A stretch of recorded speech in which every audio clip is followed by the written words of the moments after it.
शेख, तो मैं बताना चाहता हूं कि भले ही आप लोग हमारा फॉरेन की न्यूज बहुत ही दिलचस्पी से देख रहे हैं और with in A due course of time ये इसके व्यूअर्स की तादाद 3 लाख के करीब पहुंच चुकी है और महज ये 1.5 साल के अंदर मुमकिन हो सका आप लोगों के सपोर्ट से। लेकिन मुझे एक शिकायत है कि आप लोग चैनल को बड़े इंटरेस्ट से स्टार्ट से एंड तक देखते हैं, लेकिन आप लोग सब्सक्राइब नहीं करें हमारे फॉरेन के न्यूज चैनल को और साथ में बेल आइकन नहीं दबा रहे, जिसकी वजह से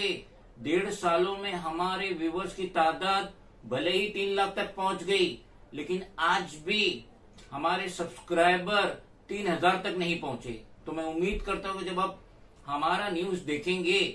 तो साथ ही साथ चैनल को सब्सक्राइब भी करेंगे, बेल आइकन भी दबाएंगे और लाइक का बटन भी दबाएंगे। तो आज के मुद्दे पे आते हैं कि कर्नाटक में बीजेपी का तो पूरा सफाया हो गया। वो बीजेपी जो 5 साल में हुकूमत कर रही थी, डबल इंजन की हुकूमत कर रही थी, लेकिन उससे अब 65 पे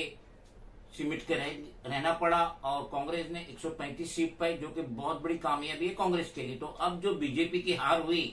और बीजेपी की हार से बहुत सारे बीजेपी के कद्दावर नेताओं को ठेस पहुंची होंगी, दुख हुआ होगा, उनकी इमेज भी टार्निश हुई होंगी, जैसे कि पीएम नरेंद्र मोदी हो, अमित शाह हो, जेपी नड्डा हो, वगैरह वगैरह वगैरह। लेकिन सबसे ज्यादा इस हार का गम, अफसोस हुआ होगा इस शख्स को,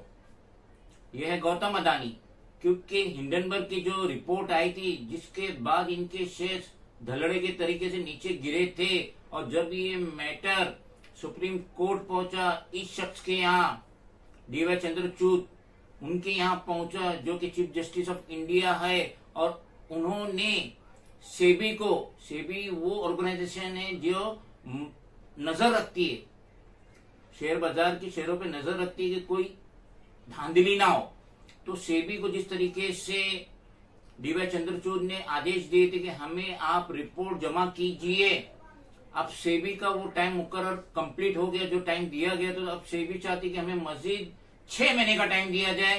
ताकि हम इस रिपोर्ट को कंप्लीट करके आपको सुप्रीम कोर्ट को दे। लेकिन सुप्रीम कोर्ट मंडे के दिन 15 मई को मंडे के दिन सुप्रीम कोर्ट अपना आदेश देने वाली है कि वो सेबी को 6 महीने का टाइम देंगी या नहीं देंगी, लेकिन उम्मीद है कि 3 महीने का तो टाइम दे ही देंगी। और सेबी के जो लॉयर है तुषार मेहता गवर्नमेंट की तरफ से, तो उनका ये कहना है कि सेबी ने कभी इकरार नहीं किया कि हिंडनबर्ग की जो जितने भी इल्जामात थे उसमें, यानी गौतम अदानी के स्टॉक्स में सस्पिशियस ट्रांजैक्शन हुआ है। तुषार मेहता कह रहे कि सेबी ने कभी नहीं कहा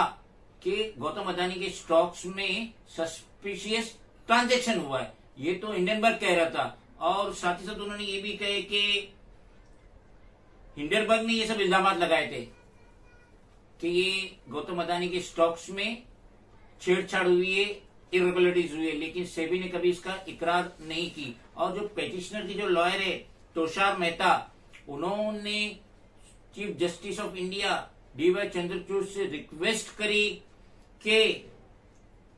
आप सेबी से कहिए कि उन्होंने अपने इन्वेस्टिगेशन में क्या पाए तो वो कोर्ट को बताए। लेकिन यहाँ पे chief justice of India DY Chandrachud ने जो ये पेटिशनर के लॉयर है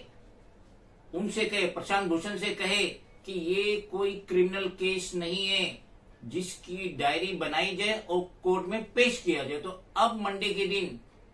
आने वाले मंडे यानी कल के दिन जो 15 मई को सुप्रीम कोर्ट का आदेश आने वाला है सेबी को कि उनकी इन्वेस्टिगेशन कब तक कंप्लीट करे। भले ही उनकी जो लॉयर है तुषार मेहता वो ये कह रहे हैं कि ये जो मैटर है ये ओवरसीज का भी है, प्रॉपर इन्वेस्टिगेशन करने में टाइम लगेगा, इसलिए हमें ज्यादा टाइम दीजिए, 6 महीने का टाइम दीजिए। लेकिन सुप्रीम कोर्ट ऑफ इंडिया महज 3 महीने तक का एक्सटेंशन कर सकते हैं इनकी इन्वेस्टिगेशन के लिए। लेकिन यहाँ पे जैसे जैसे दिन करीब आएंगे वैसे वैसे गौतम अदानी की धड़कनें तेज होंगी, क्योंकि अब उसे भी एहसास हो रहा है जो मेरा गॉडफादर था यानी पीएम नरेंद्र मोदी, उसकी भी हालत खस्ता है, वो भी जहनी उलझन में मुब्तला है जब से कर्नाटक हाथ से चला गया। और अभी देश में मजीद 4 स्टेट्स के इलेक्शन बाकी है बिफोर लोकसभा इलेक्शन, और वहां पे भी बीजेपी की हालत कोई मजबूत नहीं है। मध्य प्रदेश हो गया, राजस्थान हो गया, छत्तीसगढ़ हो गया, तो ये यहाँ पे भी हालत बराबर नहीं है बीजेपी की। और कर्नाटक का स्वीप करने के बाद कांग्रेस में एक जान आ गई, राहुल गांधी में एक जान आ गई, प्रियंका गांधी में एक जान आ गई, जिसकी वजह से ये और डट के मुकाबला करेंगे आने वाले इलेक्शन में। तो गौतम अडानी के नींद काफुर हो चुकी है, वो ज़हनी उलझन में मुब्तला हो चुके हैं। और जब वो देख रहे कि मेरा गॉडफादर यानी पीएम नरेंद्र मोदी खुद डिस्टर्ब है, तो अब इससे गौतम अडानी को कौन बचाएगा, क्योंकि सामने डीवाई चंद्रचूड़ की सुप्रीम कोर्ट ऑफ इंडिया है।